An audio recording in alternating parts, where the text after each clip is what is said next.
Bismillahirrahmanirrahim. Assalamualaikum warahmatullahi wabarakatuh. Pada video kali ini kita akan belajar materi tentang ketentuan ibadah kurban untuk materi agama Islam kelas 9 semester kedua. Adapun tujuan pembelajaran yang akan kita capai yaitu siswa mampu menganalisis pengertian kurban menurut bahasa maupun menurut pengertian menurut syara'. Siswa mampu menganalisis hukum kurban dan sejarah kurban, menganalisis dalil tentang kurban, menguraikan ketentuan tentang hewan untuk berkurban, serta menganalisis hikmah dari disyariatkannya ibadah kurban. Kita masuk ke pengertian kurban. Kurban sendiri berasal dari bahasa Arab kurbanan, yang artinya adalah dekat atau mendekat. Secara syariat, kurban artinya ibadah dalam bentuk melaksanakan penyembelihan hewan tertentu atas dasar perintah Allah Subhanahu wa taala dan petunjuk Nabi Muhammad sallallahu alaihi wasallam, dengan harapan kita dapat mendekatkan diri kepada Allah Subhanahu wa taala.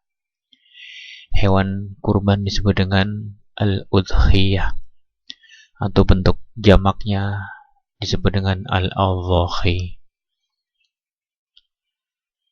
Perintah berkurban terdapat dalam surah Al-Kautsar ayat yang pertama sampai dengan ayat yang ketiga, surah yang cukup masyhur dan kita hafal. A'udzu billahi minasyaitonir rajim. Bismillahirrahmanirrahim. Inna a'tainakal kautsar fasalli lirabbika wanhar inna syani'aka huwal abtar. Sungguh kami telah memberimu Muhammad nikmat yang banyak, maka laksanakanlah sholat karena Tuhanmu dan berkurbanlah sebagai bentuk ibadah dan mendekatkan diri kepada Allah. Sungguh orang-orang yang membencimu dialah orang-orang yang terputus dari rahmat Allah. Surah Al-Kautsar, surah nomor 108 ayat yang pertama sampai dengan ayat yang ketiga. Bagaimana hukum melaksanakan ibadah kurban? Hukum melaksanakan kurban itu adalah sunnah muakkad, yaitu sunnah yang sangat dianjurkan. Bagi yang mampu, sangat dianjurkan untuk melaksanakan ibadah kurban. Tapi jika tidak mampu, hukumnya menjadi makruh, yaitu lebih baik tidak dilaksanakan, karena tidak mampu, tidak perlu dipaksakan. Hewan yang disembelih diantaranya adalah unta, sapi, kerbau, kambing atau biri-biri. Untuk hewan unta sendiri berumur minimal 5 tahun. Sapi kerbau yang dikurbankan telah berumur 2 tahun. Kambing juga telah berumur 2 tahun. Domba telah berumur 1 tahun atau telah berganti giginya. Syarat hewan yang disembelih: pertama, hewan telah cukup umur, sebagaimana yang disebutkan sebelumnya tadi. Kedua, hewan itu harus sehat, organ tubuhnya lengkap, tanduknya tidak patah, tidak buta, tidak pincang, tidak sakit, tidak cacat, dan tidak kurus kering. Unta, sapi, kerbau diperbolehkan dilaksanakan berkurban secara kolektif untuk 7 orang. Kemudian untuk kambing atau domba hanya untuk 1 orang saja yang berkurban. Hadis Rasulullah Shallallahu Alaihi Wasallam yang diriwayatkan oleh Imam Bukhari dan Muslim dari Jabir bin Abdullah. An Jabir ibni Abdullah radhiyallahu anhu qala naharna ma'a Rasulillah sallallahu alaihi wasallam amal Hudzaibiyati al-badanata an sab'atin wal baqarata an sab'atin, rawahul Bukhari wa Muslim. Artinya diriwayatkan dari Jabir bin Abdullah radhiyallahu anhu, katanya, kami pernah menyembelih binatang kurban bersama Rasulullah Shallallahu Alaihi Wasallam pada waktu tahun Hudaybiyah dengan menyembelih seekor onta untuk 7 orang dan lembu juga untuk 7 orang. Tahun Hudaybiyah itu merupakan tahun di mana terjadi perjanjian Hudaybiyah antara Rasulullah Shallallahu Alaihi Wasallam dengan orang-orang kafir Quraisy. Waktu penyembelihan hewan kurban dilaksanakan pada tanggal 10 Dzulhijjah setelah pelaksanaan sholat Idul Adha. Penyembelihan dapat dilaksanakan pula sampai pada hari tasyrik, yakni tanggal 11, 12, dan 13 bulan Dzulhijjah.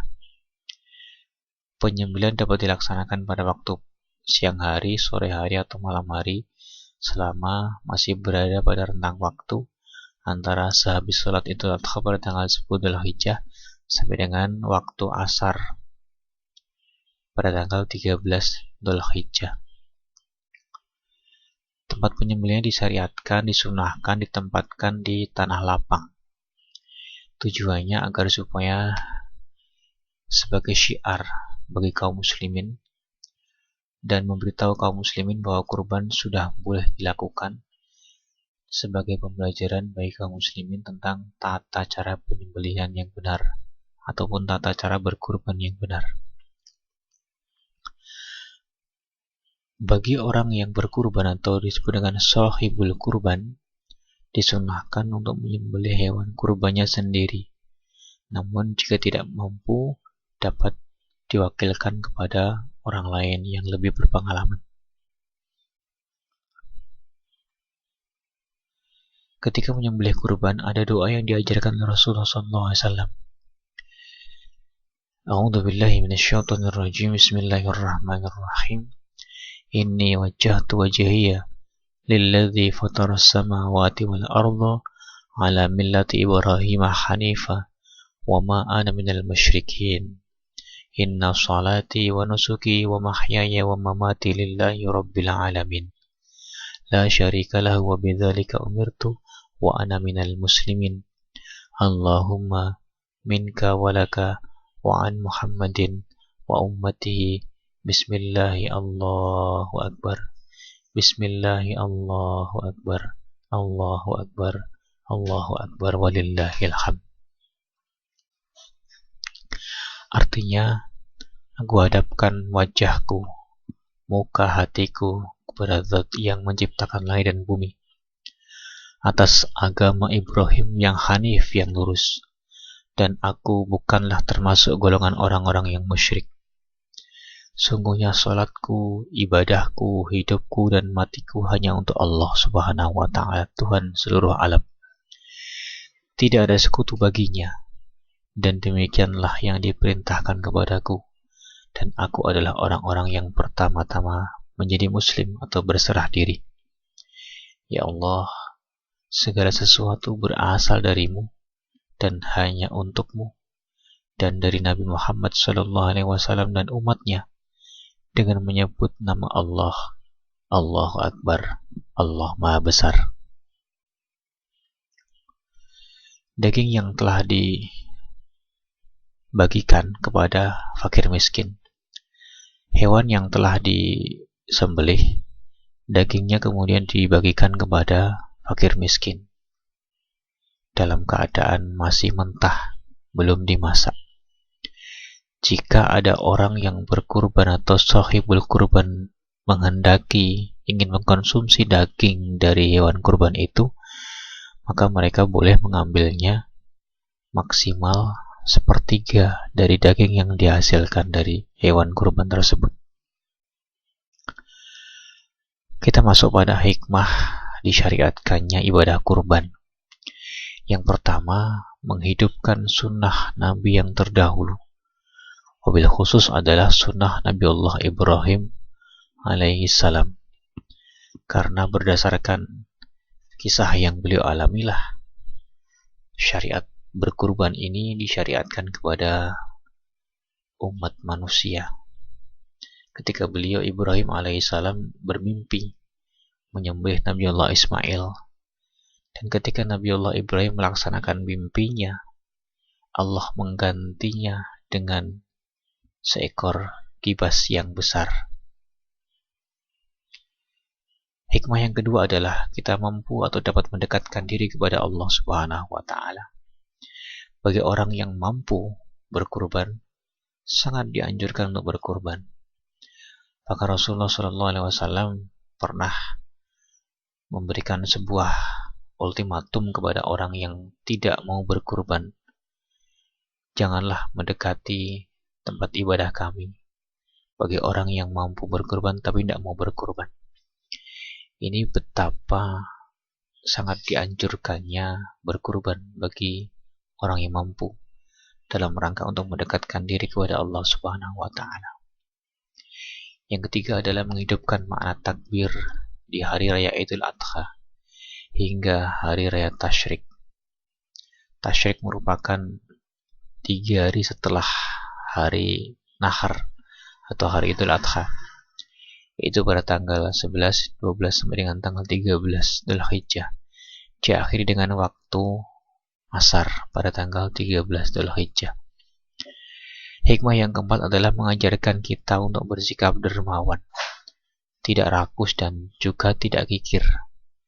Karena dengan berkurban kita rela mengeluarkan harta kita untuk berbagi kepada orang lain yang membutuhkan, baik orang-orang yang meminta maupun yang tidak meminta.